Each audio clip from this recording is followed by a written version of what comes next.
Mesdames et messieurs, bonjour et bienvenue dans votre journal de la semaine. À la une de cette semaine, lundi, retour sur la venue de Ségolène Royal dans la Ville Rose. La candidate qui veut redonner à la France sa fierté promet notamment une loi contre les licenciements boursiers. Mardi, c'est Anouar Ayed qui était à l'honneur. En effet, il ne reste plus que 13 buts à l'ailier du Phoenix Toulouse Handball pour passer la barre des 1000 buts en championnat. Depuis lundi et jusqu'au 31 décembre prochain, le Muséum de Toulouse met à l'honneur les Pyrénées à travers l'objectif de Gentruta. Focus donc sur le travail du premier directeur du muséum. Les désobéisseurs des services publics ont lancé en cours de semaine l'appel de Toulouse. Retour sur un mouvement qui pourrait prendre de l'ampleur. Et enfin, François Hollande était à Toulouse jeudi soir pour son dernier meeting avant le premier tour des primaires citoyennes. L'occasion pour le favori des sondages d'accentuer un peu plus son avance. C'est entouré de salariés de l'entreprise toulousaine Friscal qui vont subir une fermeture d'usine et un plan de licenciement boursier que Ségolène Royal est apparue jeudi dernier à Toulouse. La candidate qui veut redonner à la France sa fierté promet notamment une loi contre ce type de licenciement. Partout sur le territoire national sont en train de mourir en silence un certain nombre d'entreprises. Des salariés sont laissés sur le carreau. Et moi, je n'accepte pas que la politique, par rapport à cela, paraisse inerte ou nous disent qu'on a déjà tout essayé. C'est pas vrai. On n'a pas tout essayé. Et dans les circonstances actuelles, il faut impérativement remettre des lois et des lois justes. Ségolène Royal, actuellement 3e dans les sondages et créditée d'à peine plus de 10% d'intention de vote, veut faire de ce thème un argument fort pour tenter de refaire son retard. Elle a également évoqué sa vision de la France. Je veux un État fort, un État qui intervient, un État stratège, un État qui utilise tous ses moyens d'action. C'est-à-dire quels sont ces moyens d'action? Une loi contre les licenciements boursiers, l'entrée au capital des entreprises stratégiques, le conditionnement des aides économiques à l'interdiction de licencier si l'entreprise fait des bénéfices et la réalisation d'une France qui soit un pays d'entrepreneurs où le fait d'entreprendre et de créer des emplois soit reconnu à sa juste valeur. La candidate a également profité de son passage dans la Ville Rose pour vanter l'importance des primaires citoyennes et se félicite de leur succès.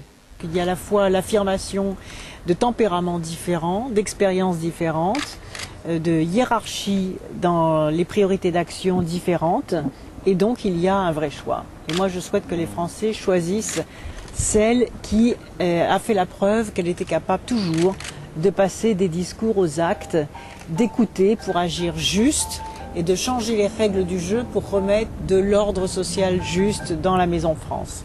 Prochain rendez-vous dans le cadre de ces primaires, c'est la venue ce jeudi de François Hollande, puis les premiers et second tours les 9 et 16 octobre prochains. 987 buts en 167 matchs de championnat de France de première division. Tel est le bilan comptable d'Anouar Ayed, l'ailier du Phoenix Toulouse Handball.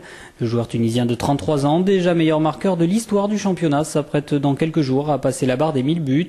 Une performance qu'il veut savourer avec ses coéquipiers. J'évite de me stresser par rapport à ça parce que la saison elle est longue, il reste beaucoup de matchs, donc ça va arriver de toute façon. Donc d'ici là, il reste quelques buts et on fêtera ça ensemble avec l'équipe. Parce que de toute façon, je suis un consommateur et le mérite est partagé, quoi. Arrivé à Toulouse en 2004, il a marqué en moyenne 6 buts par rencontre de championnat. Une grande satisfaction pour lui, même s'il avoue prendre beaucoup de plaisir à faire marquer ses coéquipiers. Moi, je suis un buteur, quoi, mais ça n'empêche pas de donner le ballon à quelqu'un qui est devant moi. Donc, donner les passes d'aise, c'est un plaisir aussi pour moi. Ça reste même mieux, pour moi je les sens mieux qu'un but, quoi, parce que les buts j'en marque plus que les passes d'ess. Des buts, des passes décisives et une grande activité sur le terrain ont permis aux joueurs de s'imposer immédiatement dans l'effectif de Toulouse, mais sa grande fierté reste sa régularité. C'est pas très important de faire une superbe saison et derrière on ne te voit plus, c'est rester régulier. Pendant toutes les années, ça fait une force, quoi. Et j'aimerais bien que tous les joueurs pensent à garder cette régularité. Et vendredi soir, Toulouse reçoit Istres au Palais des Sports. Ce sera sûrement un peu tôt pour espérer voir l'ailier marquer ce 1000e but tant attendu. Mais une chose est sûre, Anouar Ayed affiche encore de nombreuses ambitions avec son club. Il me reste cette année et l'année prochaine. Et après, par rapport à mon physique, si je me sens bien, je compte bien jouer 2 ou 3 ans de plus, quoi. Mais voilà, j'ai toujours l'envie de jouer, je suis toujours ambitieux, quoi. Depuis lundi et jusqu'au 31 décembre prochain, le Muséum de Toulouse met à l'honneur les Pyrénées à travers l'objectif de Gentruta. Le premier directeur du muséum était en effet un passionné de photographie, mais également un homme aux multiples facettes. Certains disent que c'était d'abord un savant, donc un chercheur, et plutôt un chercheur de terrain, quelqu'un qui aimait aller dans la nature pour mener des études de terrain. Il y en a qui disent que c'était un photographe, effectivement, parce qu'il maîtrisait les techniques photographiques qui étaient débutantes à l'époque, et il a un regard qui est un regard de photographe. Mais on dit aussi que c'est un naturaliste, quelqu'un qui était donc intéressé par la nature, par l'étude des espèces. Ce travail de naturaliste l'a notamment amené à étudier le décement des Pyrénées dont il avait fait le sujet de sa thèse.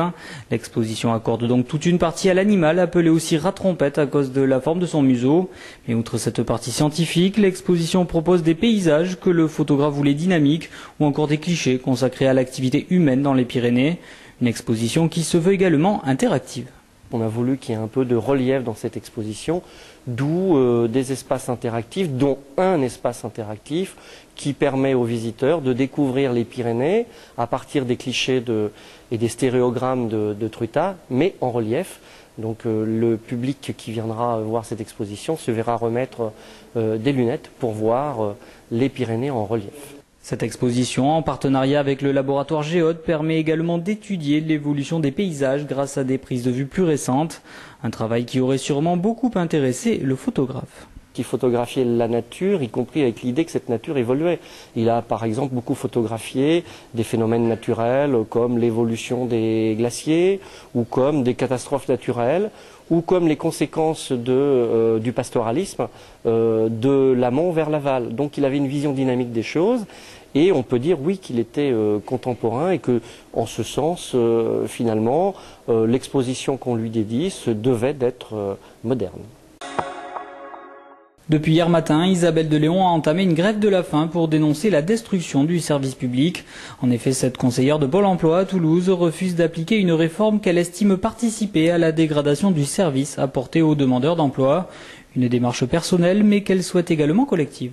C'est pour tous les services publics qu'on se bat aujourd'hui. C'est pas uniquement pour ceux qui sont présents. Et pour tous les usagers. Et ça, j'aimerais que les gens l'entendent. Les services publics, c'est pour vous. C'est pour vous soigner, vous éduquer, c'est éduquer vos enfants. Est-ce que ça, si on le laisse passer, qu'est-ce qui peut se passer après ? Soutenue par de nombreux collectifs et syndicats, cette action a pour objectif de déclencher un mouvement de résistance et de désobéissance susceptible de gagner l'ensemble des services publics. Une nécessité pour Alain Réfalo qui a lancé il y a 3 ans la résistance pédagogique en refusant d'organiser dans sa classe les 2 heures d'aide personnalisée pour les élèves en difficulté. Ce mouvement a pris de l'importance, il a fait tache d'huile dans beaucoup de services publics avec des initiatives soit personnelles, soit collectives. Aujourd'hui, on peut dire que quelque part nous en voyons le fruit à travers la volonté de faire converger ces résistances dans d'autres services publics. Et donc je crois que maintenant que nous avons conscience que nous sommes confrontés aux mêmes questions, aux mêmes problèmes, nous avons en quelque sorte le devoir moral d'agir ensemble, de résister ensemble, pas seulement de façon symbolique, mais concrète et efficace. Un appel nommé l'Appel de Toulouse est donc lancé et à travers ce document, les désobéisseurs des services publics demandent à chacun d'agir à sa mesure et appellent les personnalités à s'engager pour stopper une dégradation qui ne date pas d'hier. Ça fait des dizaines d'années qu'on est dans une logique de privatisation, de mise en concurrence et on a essayé de nous faire croire que ça fonctionnerait mieux en privatisant. On se rend bien compte que la seule chose que ça a fait, ces genres de choses, c'est de casser l'efficacité même de ces services publics et de la fonction publique territoriale, hospitalière, etc., etc. Donc quelque part, eh bien oui, résister à cette dégradation progressive des services publics, c'est hyper important. C'est quelque chose qu'il faut reprendre des dizaines d'années en arrière et recoudre tout ce qui a été décousu pour qu'on arrive à reprendre le chemin. C'est pas encore trop tard, mais il est grand temps de s'y mettre. Pour ce qui est d'Isabelle de Léon, elle s'installe dans un abri mobile dans lequel elle accomplira sa grève de la faim, regrettant le manque de communication avec sa direction. Pour l'instant, il n'y a pas de dialogue, il y a sanction et puis j'ai ma commission disciplinaire qui arrive là le 13 octobre, mais mais c'est anecdotique par rapport à ce qu'on va perdre.